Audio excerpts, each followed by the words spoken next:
Hi, hopefully I'm going to be able to keep this video short because it's like, I'm not even kidding, it's barely 10 a.m. for me when I'm recording this, and it is already so hot in this room. Like, even though I'm just recording off my phone, I'm not using my computer, it's gonna like heat up the room. The room itself is just very hot right now. So yeah, I'll try to keep this like under an hour or under half an hour. I don't know if I have to like clear my throat or anything. Sorry about that too. I'm recording this in the morning. I tend to cough a lot. I do have a bottle of water here, so if I have to like pause to drink some water or whatever. So this is a movie. I thought I'd already watched it, The Ghost of Mrs. Muir. But I guess I hadn't. I think what had happened was like I found out about the movie and it sounded interesting. And that was probably like years ago or whatever. I think I read the Wikipedia page because there was some stuff, I think bits of the ending that was like, wait, why do I kind of remember this? I didn't like completely remember it though. Like I didn't remember like how it finally ended. But I kind of vaguely remembered, oh yeah, a lot of time passes for some reason involving the ending. And I am going to be, spoiling stuff like usual.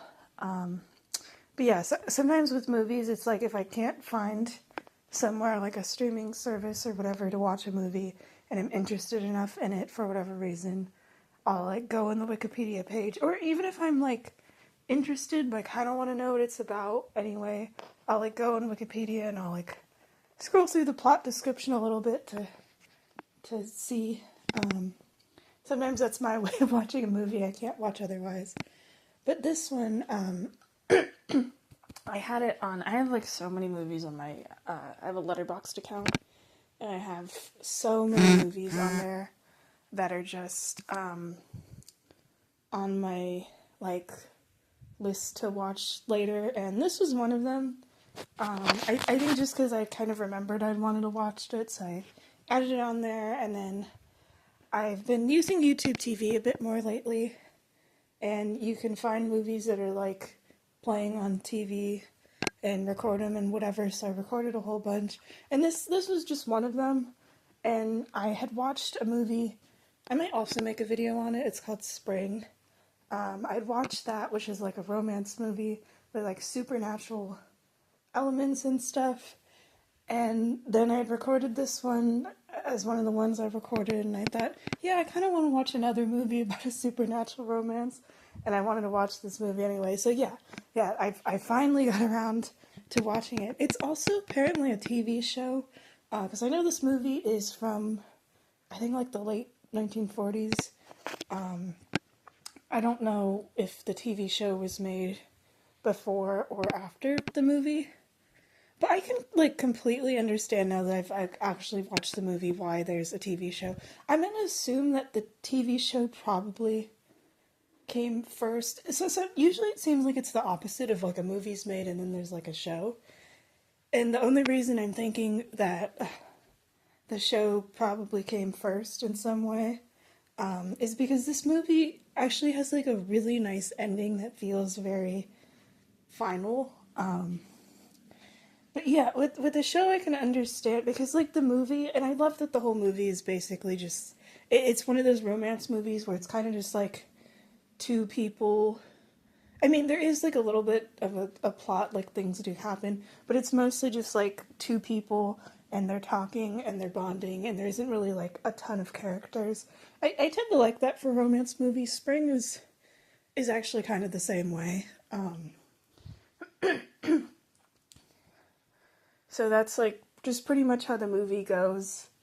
And you're kind of getting like glimpses into the life, of this like ghost sea captain and Mrs. Muir. So with the TV show, I can understand, it's like you get to kind of see more of their daily lives and misadventures and whatever, especially because there's already other characters that exist in the movie, like Mrs. Muir. She has a little daughter named Anna, and I think this is one of the only other movies I've seen, like, Natalie Wood as, like, a child actress. I was kind of hoping there would be more of her her in this movie because I had seen her on what is it called? It's the 34th Street Christmas movie.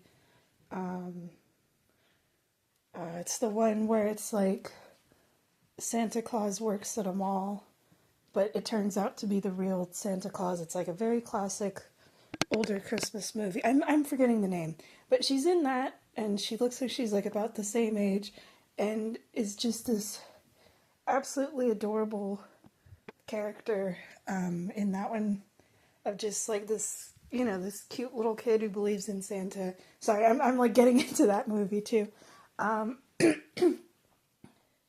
But yeah, I always thought she was like a good child actress, so I was hoping to see more of her character in this one. Like her character does show up as like an adult at the end. There's like a lot of time that passes towards the end of this movie, but she's a child for most of it. But you barely get to see her. I was like really surprised by that actually, because I was kind of assuming there's got to be at least like one scene where she accidentally ends up seeing the ghost. Because it does seem that way at the beginning, like the ghost character kicks some people out of the house and the little girl sees that. So I don't know if that meant she saw the ghost or not, but I thought, okay, maybe we'll get a scene, like at least one where it's like they get to interact. And I was kind of disappointed you don't get that, but it like pays off because you do get to find out kind of like a bit more about that towards the end, and I was like, oh, okay, that makes sense. It was kind of like a smart way that they reveal some information later. And then there's a housekeeper. Her name's Martha. I liked her as a character. She was kind of funny in the sense that she is so completely honest about things. She will not hold back from her employer at all. And she also can be like a bit sarcastic as well. But like Martha's very well-meaning and she cares a lot for the people that she works for. And it's kind of interesting because like Mrs. Muir, I mean, she's like a mother with like a small child. She's been married before. She looks like she's in her, I don't know, like 30s or something. I feel like when it comes to like actors in older movies, it's kind of hard for me to like tell their ages. You know how it's like you see people in shows in like the 80s or 90s and the person could be like 30 or something but look way older. I feel like that for like a lot of older movies where it's like a lot of the time I can't tell how old someone like is actually supposed to be. But I was assuming she was in like her 30s. I mean, the sea captain character definitely is older. I assumed he'd be at minimum in like his 50s or something. There's definitely like a bit of an age gap between the ghost and Mrs. Muir. Hold on, I have to turn on the fan in here. I'm like sweating already. Wait, what was I saying about her age? Oh, yeah, Martha. You know, I'm assuming Mrs. Muir is like 30 or something, in her 30s. But Martha seemed like kind of a bit older. So then I was really surprised at the point when there's like a ton of time passing in the movie. And even when Mrs. Muir is like getting older and older, Martha is still there and doing her job and everything. I would have assumed she had like passed away after a certain point, but nope. But yeah, you get to see more. I thought that was interesting, more of Martha, the housekeeper, than you do of Mrs. Muir's own daughter. Like, you do get to see the daughter a little bit, like the family goes to the beach and stuff. So that's about it. But yeah, most of it is about Mrs. Muir and the ghost. And then there's also, and it's like a romance movie, but then there's also I guess he's sort of a romantic rival. I don't know how you have a romantic rival if, like, one of you is dead and can't really, like, be with the other person. But there is a man that Mrs. Muir ends up meeting, I think, like, halfway through or something. I think his name was, I took notes, I have to, like, scroll to the bottom of my notes. I think his name was Miles Farley. And then it was kind of funny for me. Like, I saw a couple of scenes. I saw a scene of him, and then he ended up appearing again, like, shortly after. And it was bugging me. I'm like, why the heck does his voice sound so familiar? And I realized, oh, this is the guy that voices Shere Khan in the original Jungle Book. I feel like he has a very distinctive voice. It's, like, very deep, but, like, very smooth, so it's, like, pleasant to listen to, but, like, you'd recognize it immediately. So I've never actually, I've only heard his voice through, like, that one animated movie. I had no idea, like, what he looked like or seen him in anything where,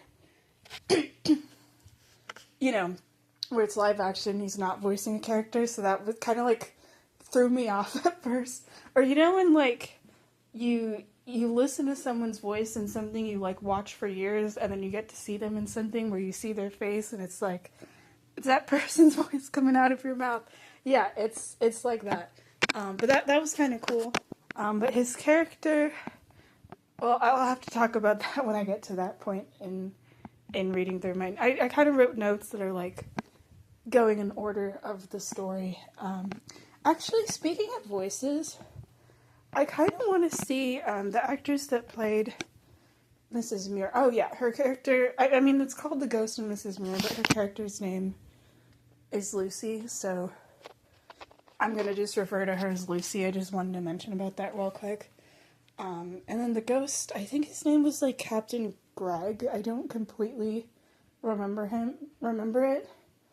But, like, I think I'm just going to refer to him as the ghost, because that's, like, easier for me to remember. There's not any other ghost characters in this. But anyway, yeah, the actress for Lucy, I think, because there was, like, a TCM, because I was watching this in TCM, intro, which I always like, because they give you a bit more, like, context for the movies. I guess this is, like, one of the movies she was, like, known for, but I want to see her in more stuff, because the only actor I'd, like, actually seen in other stuff was Rex Harrison, because I've seen him in, like, Dr. Dolittle and My Fair Lady, which is kind of funny to me, because, like, I didn't really watch much of Dr. Dolittle, so I can't really judge him in that. But I'm used to him in My Fair Lady, where he plays a character that's kind of grumpy and kind of angry, but is, like, also supposed to be the romantic lead, but I feel like his character and Audrey Hepburn's character kind of shouldn't have ended up as, like, a couple or anything. It was, like, the romance just felt kind of off to me. But it was nice seeing him as a romantic lead in this movie, where it felt like his character and Lucy's, like, they definitely had more, like, chemistry and everything. It felt like, and I feel like this was kind of a role that better suited him, maybe because I'm finally watching him in something that's not a musical. Because he's been in, like, I think 2 musicals, but I'll be honest, I feel like he can't really sing. That's just kind of my opinion.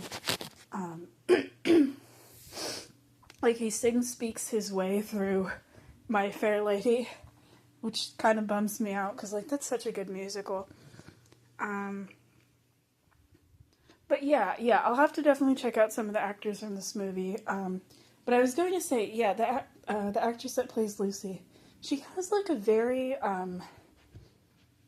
soothing voice. It was very nice to listen to. And there's just something about this movie, well, not specifically this movie, but I've been watching some more movies in, like, black and white lately, within, like, the past couple months, just various movies, really. And there's something about watching movies in black and white, whether it's, like, ones that, older ones that kind of, like, have to be in black and white, or, like, newer ones where it's made to look that way, whatever.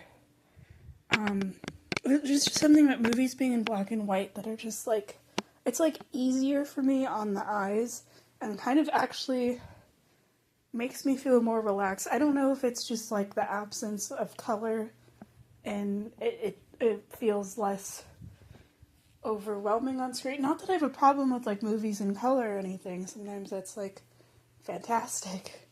especially when it's like older movies in Technicolor. But there's something with like movies being in black and white. I feel like just looking at it, it kind of like calms me, especially if I'm watching some of them at night or it's like a slower paced movie. I think the first time I noticed I felt that way, out of all things, was Eraserhead, which I gotta like rewatch and make a video on at some point. Anyway, I kind of rambled enough. I kind of wanted to just like go over the cast of characters and kind of like the vibe I felt while watching this, because this is like a slower paced movie. It's just this romance that kind of takes a while to kind of get going, I should say.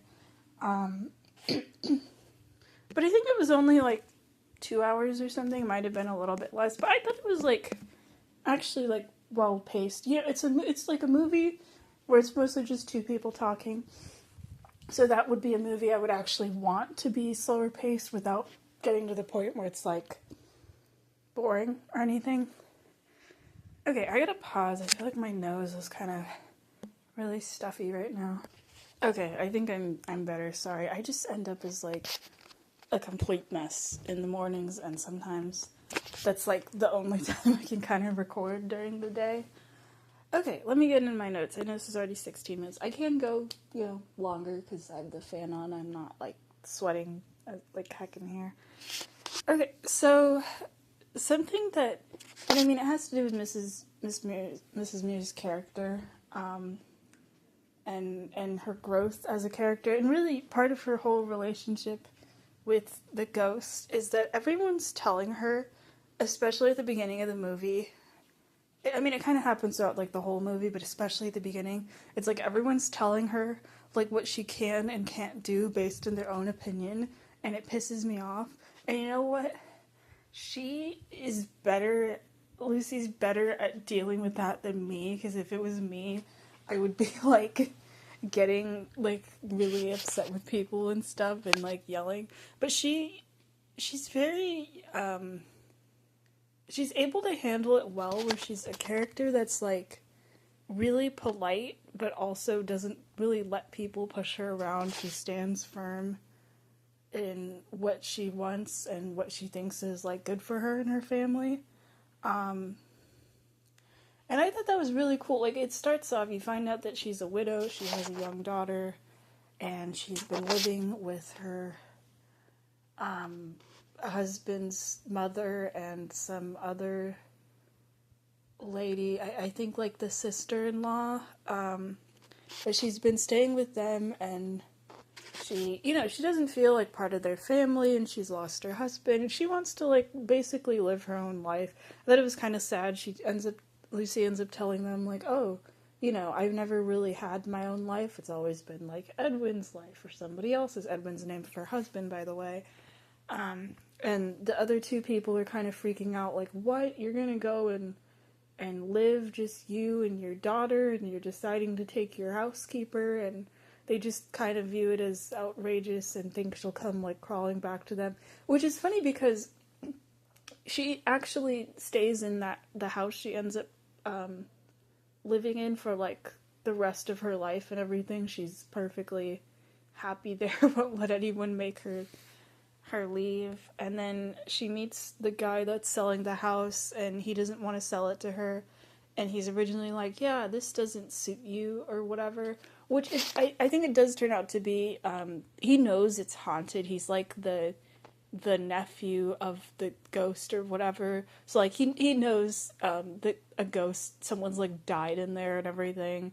And even when Lucy ends up finding out the house is haunted, she's just like, wow, this is so interesting. She's like so excited, and it like makes her want to buy the house even more. Not that she's like interested in ghosts or whatever, but I thought that was cool, because I feel like sometimes in movies, like, people will find out their house is haunted. I mean, usually more, I think, in like horror movies where like the ghosts are tormenting you, where they're like, I don't want ghosts here, or they're freaking out or whatever. But Lucy's just like, okay, cool, the house comes with a ghost.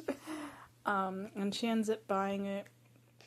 And I kind of was hoping it would take longer for her to get introduced to the ghost. at first is trying to scare her away. I like the way the movie handles him though, or some of his effects. Like there's a portrait of the ghost that's in one of the rooms, and it's in a room where it doesn't really have a lot of light, but if you open the door to the room, light will shine on the face, and it's like a painting of him that's in like the back of a room, and Lucy sees it like the first time she goes to the house. And at first I thought it was just like Rex Harrison like actually standing there in the background or something. And then it's revealed to be a painting. I mean, that probably is how they like did it or something. But I thought that was kind of cool because you just kind of assume like, oh, there's a person there, and I thought, okay, the ghost is like showing up immediately. Like Lucy even thinks like, oh, is there a person? And then she realizes it's like a painting. I was kind of hoping for more stuff like that, or I was hoping he'd like suddenly appear behind her at least like once, but instead it's like things keep opening and closing and she can't see him, and then she calls him out and is like, hey coward, show yourself or whatever, and then he shows himself, and she is like a little freaked out, but not in a way of like, ah, it's a ghost. It's more so of like, oh shoot, I didn't think you were real. um and that's like really early. I get that she has to be introduced to him really early on because that's like the whole point of the movie, you know, is them and their relationship. This isn't like a movie of like a horror movie about like a ghost or anything. But yeah, I kind of wish, because I like the way the movie handled it, of him getting to torment her just a little longer.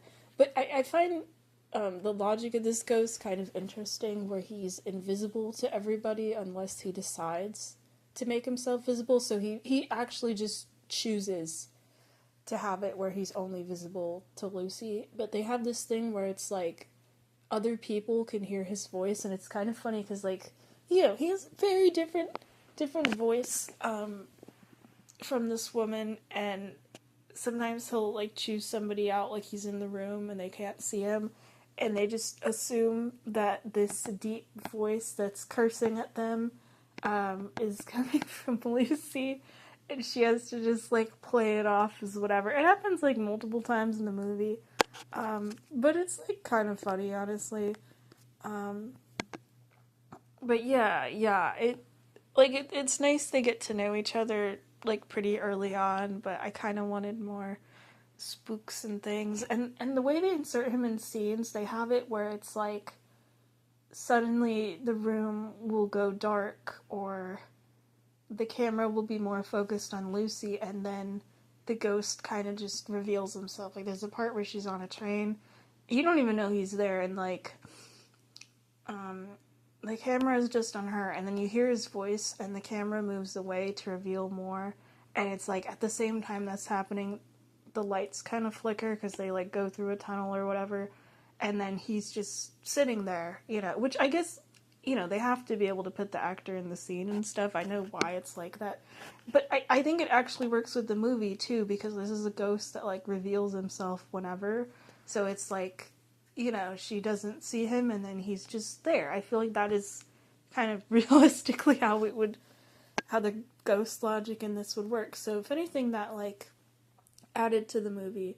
Oh, something else I wanted to mention when I was talking about the vibe I felt and everything. I liked the music in this movie a lot. It's very like most of the time gentle and has this sort of old timiness to it, I guess because it's like an older movie. You know how like movies from like the 40s and 50s and stuff, where it'll be like orchestrated and instrumental and like really chill. I don't really know exactly what to call it because it's not like all music in movies is like that. But yeah, I really like the soundtrack. I found it on Spotify. I'm probably going to listen to it later. But yeah, the music is really, really gentle a lot of the time, and I think that also just kind of soothed me as I watched this. Like, I don't think this is enough to the point where this movie is like a comfort movie, but like, I feel like there was enough of those elements to it where I'm like, this does sound like a nice movie to just like watch at night or something. Oh yeah, they do explain how the ghost dies. I like that because sometimes in ghost movies it's like they have to solve the person's death or they have amnesia or whatever. But his death actually isn't really treated as much of a big deal. Like, a character says that it's like suicide, but then it just turns out it's like accidental death. I think it was like he kicked some kind of gas thing and had closed the window and like went to take a nap and, died that way. And that's, I think, actually how he ends up almost meeting Lucy. Not like their actual meeting, but like ghost shenanigans start happening of like she falls asleep and he opens a window and she finds out later it's that he was trying to make sure she didn't die the same way or anything. And even though this ghost, he's like a very grumpy character and stuff, he doesn't like, and he doesn't want her in the house. He doesn't hate her or anything. He kind of seems to like her a little, like almost immediately in his own way, where he likes that she has like kind of some spunk to her, and that everybody else in the house had like, previous owners had like left immediately from, there's a ghost that's scaring them or whatever. And she kind of, I like their sort of dynamic actually, where Lucy's someone who can like stand her ground and everything, and they're both like kind of stubborn, and the ghost is like grumpy, and she just will not let him have his way. So I feel like they're a very good fit for each other. It's kind of an interesting contrast actually, because like I feel like Lucy and the ghost are personality wise like good for each other. Even if they get into arguments and stuff, it feels kind of more like a realistic relationship in a way. And I tend to like those where it's like they get along, but they're not like happy all the time in a sense. You can like tell they like each other, and then compared to her relationship with Miles, where he's like very sweet with her and kind of a bit more romantic, and Lucy can kind of just let herself sort of relax. I really liked that contrast. But yeah, their meeting scene is fine. I think he appears like the night of it. There's like a lot of thunderstorms in this movie actually, and she's just like in her kitchen with her little candle or whatever, and he's just kind of there. Let me see. But yeah, she even tries to order him around a little bit in the sense of like trying to get him to like stop swearing and to be nicer. I mean, to be fair, like I think people can only hear him when he wants them to, so it's not like he's going to be cursing constantly and like her kid's going to hear it or anything, because they do. I think that's why he doesn't. We don't get a scene of like the ghost meeting the little daughter or anything, because I think he promises Lucy of like, oh yeah, I won't go into any of the other rooms, whatever.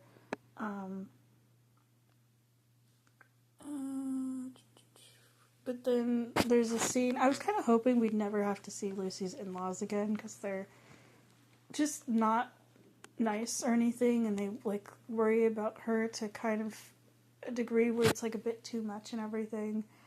And she finds out she doesn't have any money, and then the ghost is telling her like, yeah, you can stay, we'll figure it out or whatever, and she's like so happy about it, because you hear throughout the movie Lucy absolutely loves the house. And this is what I was saying of like, there is like kind of a bit of a plot. It's that in order to make money, he's like, yeah, you can just write a book and I'll dictate it to you and you can publish it and whatever and get the money. And then it turns out to be an autobiography.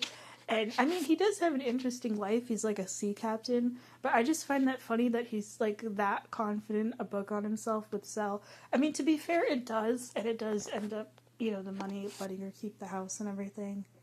Hold on, let me see.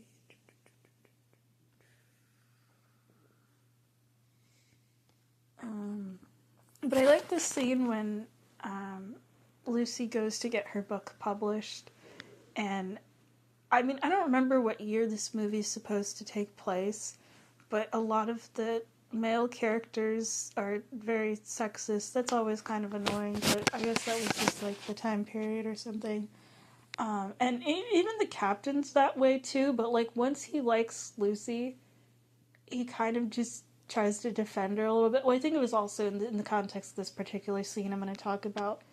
Also, that he was offended about his book because Lucy goes to a publisher and he assumes, the publisher, that it's like feminine literature or whatever, and the captain gets offended because he knows that it's like a book on himself and whatever. And he tries to, I think he tries to leave or he tries to kick Lucy out, and the ghost like shouts at him and is like kind of cursing and is like, get back here or whatever, and it like freaks the guy out, and then he's like a little bit more patient with Lucy. But yeah, and then he ends up reading the manuscript or whatever, and it turns out he's there for like 3 hours just reading it. And then that's when she ends up meeting Miles, the other guy. He's not the publisher though. He's like a children's book author, where he's said to be a children's book author that's adored by like half the children in the world, except you find out that he hates children, and I'm like, okay, why are you writing children's books then? I feel like you should. I mean, not every author has to like their audience or whatever, but I feel like if you don't like your audience, wouldn't it be harder to write to appeal to them? You know what I mean? But yeah, they have a meeting in like a carriage or something, and they do end up becoming a couple and stuff. But what their first meeting to me like was kind of weird because he is coming onto her like very strongly, and yeah, it's like if you were like stuck in a cab or something, in like a car with somebody, you kind of can't just leave. And I was actually a little bit worried for Lucy. I'm like, oh man, this guy is like really transparent of like having a thing for her, and she doesn't seem to feel the same way and stuff, and he's kind of not respecting personal space here. Oh man, my nose. But then they do end up meeting each other a few more times, and you learn some things about him later where it's just like, oh man, you know. It turns out that she really dodged a bullet with this guy, but like you don't know that originally. But so like they meet a few other times, and it's in like, I think it helps these very kind of romantic settings. Like she's walking through an orchard or something, and she passes by him, and he's like painting, and they go to interact, and it turns out it's like a painting of her.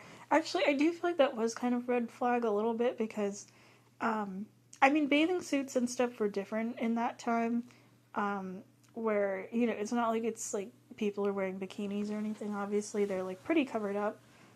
But you know, it's kind of treated the same way of like someone in their bathing clothes.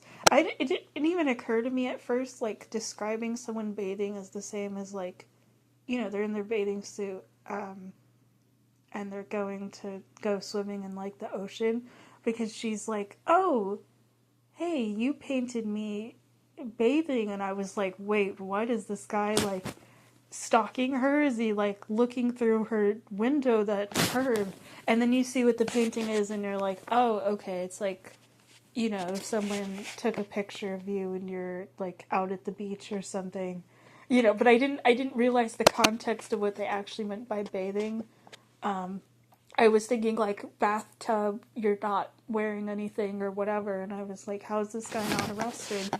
But that is, I think that is still like a little weird though, because she didn't interact with him at the beach or knew he was there. He just, you know, because it's like painting. It's not like a photo where you just like take a picture of someone. That means he had to sit there for a lot of it and just watch her from far away and paint her, and then went to go and finish the painting in the orchard. I don't know if the painting was supposed to be a surprise or something, but like, you know, that's like kind of weird. He's like painting her without her knowing and like kind of stalking her. He even ends up taking her handkerchief from her at some point. Like when she's leaving on a train, he like goes up and grabs it and smells it, and then he leaves it by her house, so it like forces them to have an interaction again. So it's like he's a weird character where it's like he's trying to be romantic and like kind of swoon her and stuff, but like he's doing all of this kind of like this is the red flag stuff where it's like very much not romantic, but she's like kind of falling for him anyway, to the point where like the ghost is also seeing her fall in love with him and seeing them like kiss and stuff, and he decides to actually just leave her. I mean, to be fair, he did say towards the beginning of the movie, like, hey, you should like go live your life and see men, and she does quote him on this like a couple times of like, you're the one that told me I should go and like hang out with men or something. But then he ends up like getting jealous and then tells her like, I mean, multiple people like warn her about this guy of like, you know, the ghost doesn't really seem to care for him, and at first it seems like okay, he's just being judgy and like a little jealous, but then like Martha is also just straight up like, yeah, I don't like this guy.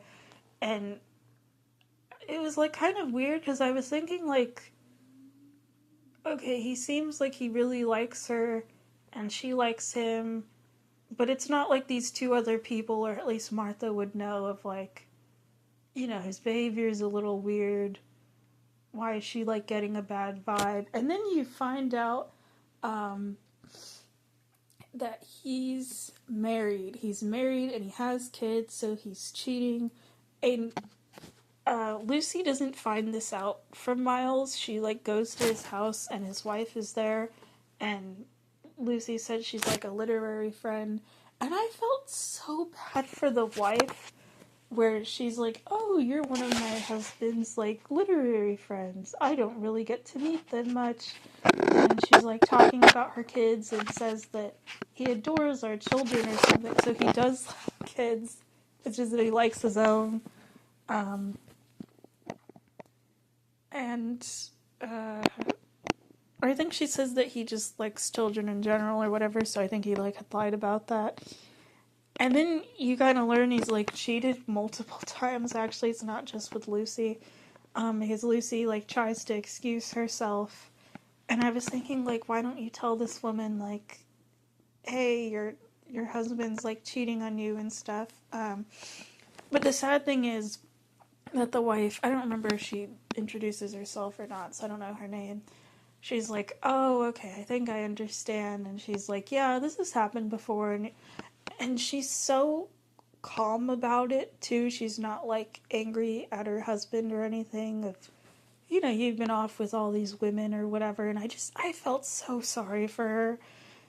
And I like that at the point when she says like, yeah, this has happened often or something, there's like string music kind of like in like horror movies that plays at that exact time, and it like continues as Lucy leaves the house, because this is, you know, this is like a big reveal and this guy is like an asshole and stuff. And then you find out later when like a bunch of time passes in the movie, that I think she did see Miles again, but that he was like alone and crying or whatever. I think it was that his wife had left him with their kids, which is like, that's good. That was like for the best for them and everything. But yeah, she really dodged a bullet with this guy. But like, you don't know that until, you know, it's revealed that he's like cheating and everything. I almost wish she could have heard it from him herself, but like, there was no way he was going to tell her. And I think it hits harder that it's like she's learning this information from his wife instead.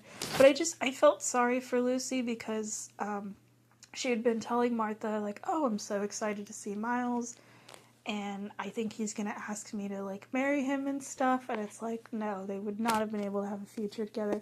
And it also sucks because like the ghost, you know that like he's in love with Lucy. It's like very obvious, and I think that's like half the reason he ends up purposely leaving her, is because he knows that she loves Miles, but he's not there like when she finds out that he's like cheating or anything. This is all like after he leaves.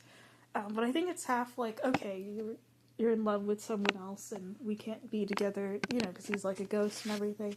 But also that he wants her to be able to like live her own life and choose and stuff. And I mean, that's also the other thing with his character, that he's constantly trying to get her to, like, be stronger as a person and everything and encourage her. And I was thinking about that even after I finished the movie, too, because, I was watching this, it was, like, recorded off of, like, TCM or whatever, and the presenter at the end was saying something about, like, the ghost representing the author, because I think this was like originally a book from, like, 1945 or something. The author's, like, masculine side or whatever, of, like, the side of you wanting to be brave and all these other traits, and how it kind of related to, like, him kind of trying to get Lucy to stand up for herself. I mean, the thing is, she already was able to do that. She's not, like, a doormat or anything, but I think it was more of, like, making her stronger of a person, like, to herself and everything. But yeah, I think that's, like, an interesting way to view his character, and that really gets kind of hammered in, like, during his little speech. The scene where he ends up leaving her actually made me really sad. I thought, oh no, I don't want him to leave, and I kept expecting him to, like, come back at some point during, like, a pivotal moment, or after. There's, like, a couple of scenes later on where it seems like, oh, is he gonna come back at this point? But yeah, it's obvious at that point that, like, he's in love with her, and she ends up sleeping, and he gives her this whole speech while she's asleep, about how she should get to choose how to live her life, and, with him there, she kind of can't really do that, even if they were together. They just have, like, but especially him, very strong personality, so that just, he would have to leave if she had the chance to be able to live her own life. But I don't like that he's doing it for the betterment of her and everything, and kind of throwing away his happiness of, like, wanting to be with her. But it does also bother me that he doesn't give her a choice or anything. She doesn't know this happens. And what he ends up doing is convincing her that it's a dream. He's, like, telling her in her sleep that, like, she wrote the book. And the thing is, it works. It's not like she forgets him entirely. It just turns out that she is convinced that it was all a dream and that she really did write the book. And she thinks it's just like, yeah, I was having dreams about the sea captain and it wasn't real. Which is sad because, like, they bonded so well and everything. But yeah, he convinces her it's, like, none of it was real, and she believes that for, like, pretty much the rest of her life. And there's more on that I'm going to talk about. But I think what also made it sad was, like, he leans really close to her face at one point. And I mean, I know she's sleeping, so, like, kissing someone when they're sleeping is... I mean, it depends on the context if it's, like, romantic and weird. If it's, like, someone you like and you give them, like, a little forehead kiss or something, I think it's fine. If it's, like, a stranger and you're kissing them in their sleep, that's, like, really creepy. But I thought it was going to be, like, a goodbye sort of kiss. I thought it was even going to be, like, a kiss on the forehead or something, but nope, there is no kiss at all. There's actually no kissing between them at all in the entire movie, and that did kind of bother me a bit. Because this would have been, like, the perfect scene for it. But I thought he was gonna, like, go to the afterlife or something, because he goes to her window and says, "Goodbye, my darling," and, like, there's, like, weird light. He, like, fades away. And the way with the light, it actually kind of reminded me of, like, with, I guess this is a spoiler if you haven't played that series, but with Mystery... Oh man, my nose, hold on. With Mystery Dungeon, characters will fade away into, like, little circle of lights that appear. It's always at, like, the saddest parts of those games. And it was the same way with this ghost, and I was like, no, because it was giving me flashbacks to that. But yeah, the fact that he didn't just disappear his usual way, where he's just suddenly not in the scene. No, he, like, fades away in the, like, light or whatever, and he's, like, dramatically saying goodbye.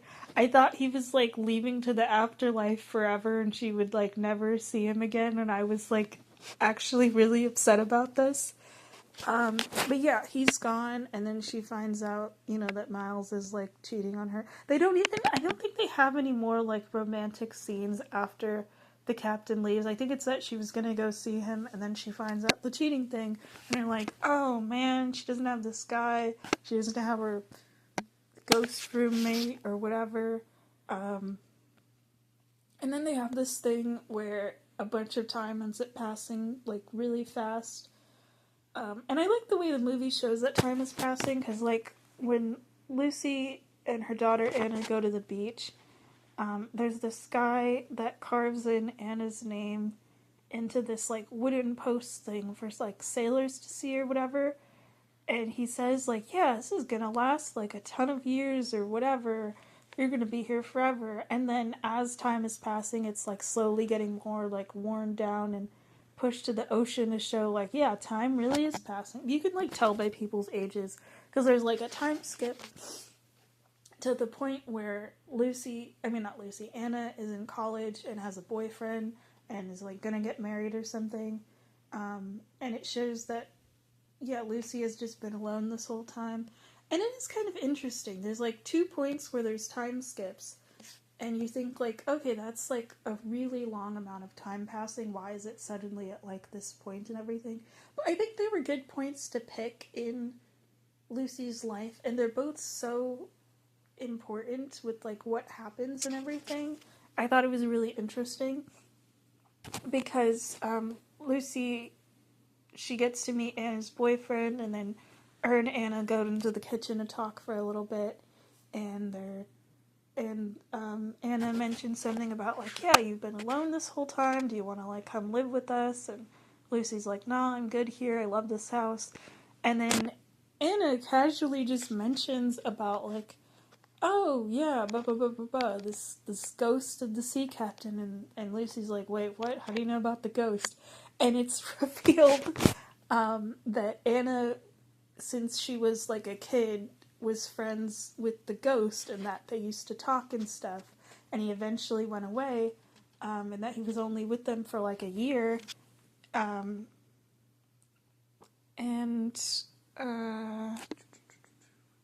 yeah, it was only during their first year in the house, and he eventually left, and Anna had just assumed, like, oh, I grew up and I didn't, he didn't care about talking to me anymore. But yeah, it's, like, crazy because you never get a scene of Anna meeting him or anything. Like I'd mentioned, I thought that was really weird of, like, this ghost lives with you guys for who knows how long and he's never met anyone else. But yeah, it's so that you can get that reveal that they did actually get to interact and stuff. Especially because, what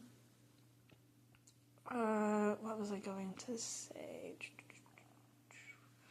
I don't know if Lucy assumes she's, like, the only person that the captain talks to. I mean, she knows the whole thing, like, he can reveal himself to whoever, but I think she just kind of assumed. And you'd assume as the audience, because you never see him talking to anyone else, that, like, he only wants to talk to her. And especially because she thinks that he was a dream and everything, but the daughter's like, yeah, oh yeah, I was, like, friends with the ghost. I kind of wondered where he went. So that was kind of an interesting reveal.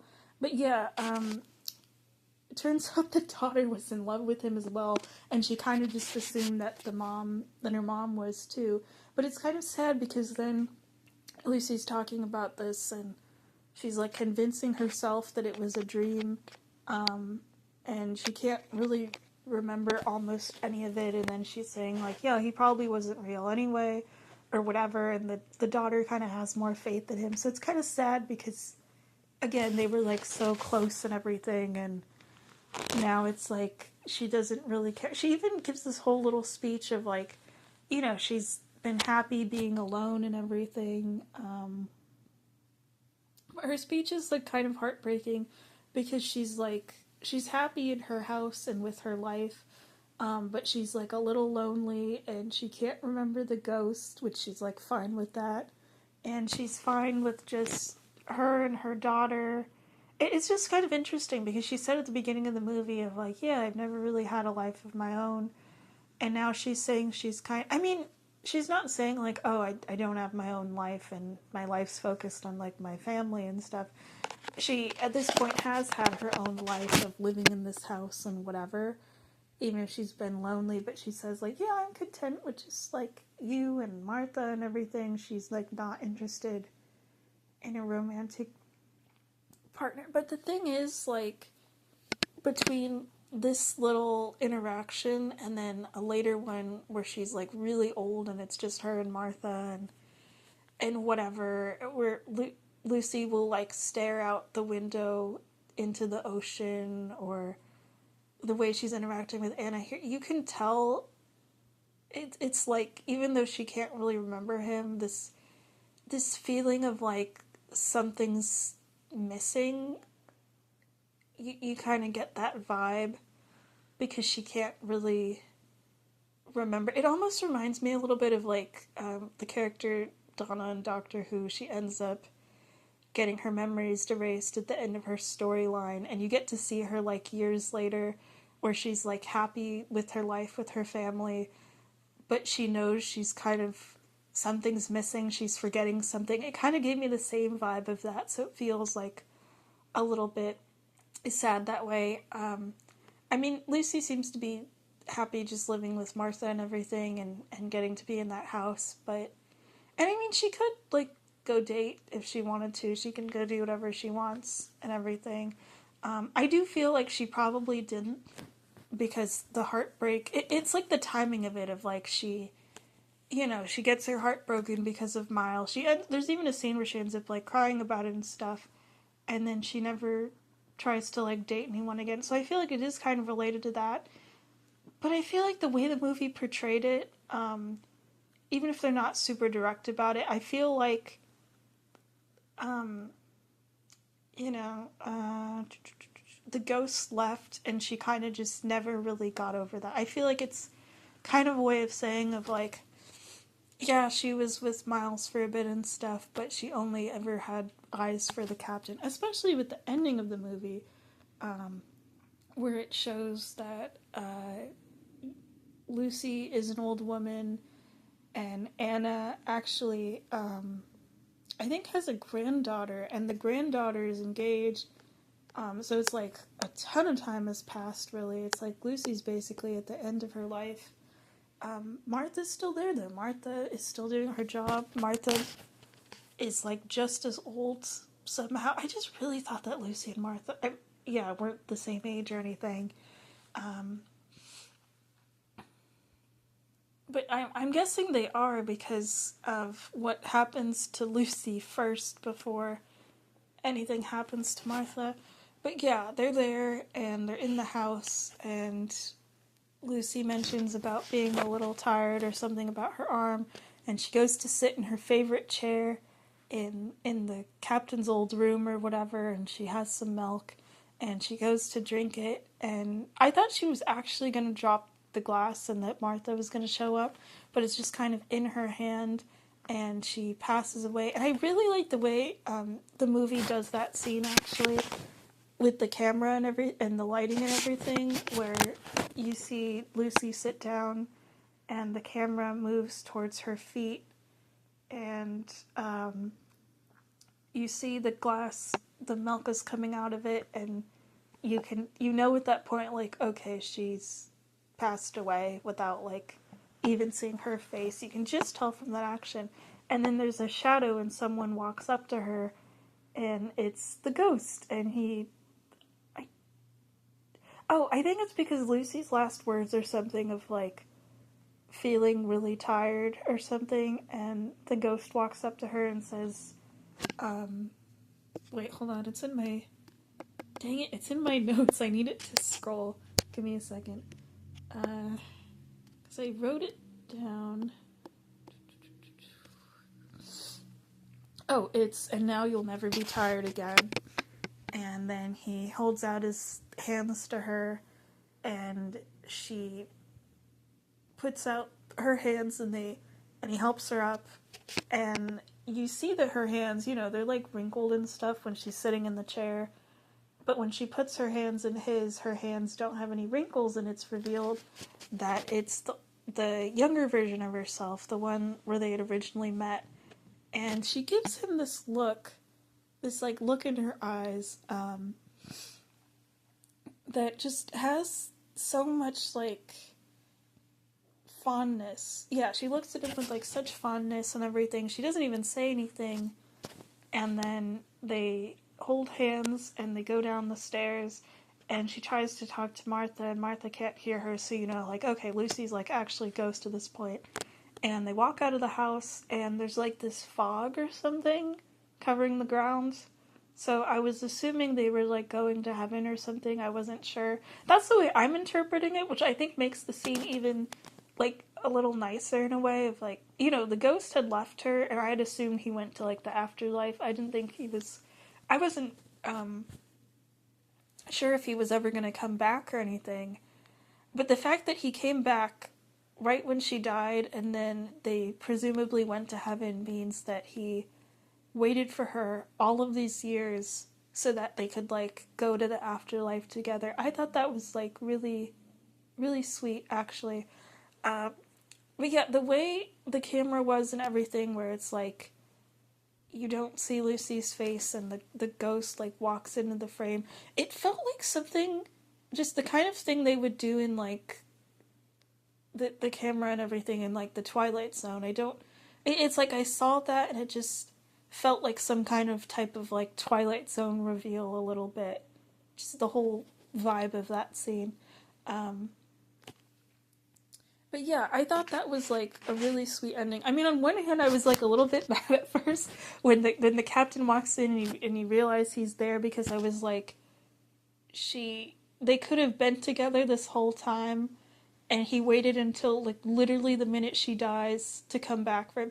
I mean, it's kind of good in that way that she couldn't remember him at all. Because like, imagine if she had been like really really sad that he was gone for like the rest of her life, and then he just never came back to her or anything, and she was like waiting for him. I mean, it is a little bit like that, which is why I'm just like, really, wait until the point where she's dead to finally come back to her, and she'd been lonely all these years. But it is supposed to be like romantic and sweet, where it's like they finally get to like actually be together now that they're like both ghosts and everything, and she's like young again and stuff. So it's like romantic, but also, sorry, my nose, kind of like bittersweet. But yeah, I was like a little mad at first of like, you could have come back any time between like that guy cheated on her and, or you know, was cheating with her, and then to the point where she's dead. You could have, you know, because it was just her and Martha in the house. They could have like been together or whatever. But I think I was also thinking of the Twilight Zone, because I've seen this a couple times in I think as I was thinking of a specific episode, but I like how sometimes death as a character, not just in the Twilight Zone but in other stuff, can be portrayed as like this person showing up when you die, and like kind of just, and it's in like kind of a gentle way, and like taking you by the hand, and you know, you go to the afterlife. So I thought it was kind of nice that instead of some kind of like embodiment of death or whatever, it's like this ghost that Lucy had already loved that shows up to like take her at the end. And I thought it was nice that like, even though she was a little bit lonely, Lucy had like a happy life and everything, and she just dies peacefully in her sleep. That's gotta probably be like the best way to go and everything, and she's already like in her old age. It's like in a very natural way. So yeah, the ending I didn't completely remember. Like, I remembered that a lot of time passes and stuff, but I didn't remember at all like how she dies, and that was the point when the ghost would finally show up. But I thought that was nice, because I think it would have felt worse if like he left permanently in that scene and then she dies and you just never see him again. I think that would have made it feel so much worse. So it is more bittersweet that he like definitely takes this time to see her again, but just the way they have the whole ending, and it's supposed to be romantic and stuff, I think it makes it worth it. I think it makes it a better ending in a way. Okay, well, that's pretty much my thoughts on this. But yeah, this movie was really good. I liked it a lot. I I was like fine with it for a while, but I think, once it got to the point actually where the ghost ends up leaving her and everything, that happens afterwards. I was kind of just more interested in it, really. Okay, but yeah, that's like pretty much my thoughts on this. I think I am gonna do a video on the movie Spring. It's from 2014. The thing is, I deleted my notes yesterday, so I have to go off the top of my head, and I'm recording just a bunch of these videos on my phone, the audio for them anyway, so hopefully I'll remember to post these in the right order. I don't know if I'll end up accidentally, like, posting Spring first. But yeah, thanks for listening. Bye-bye.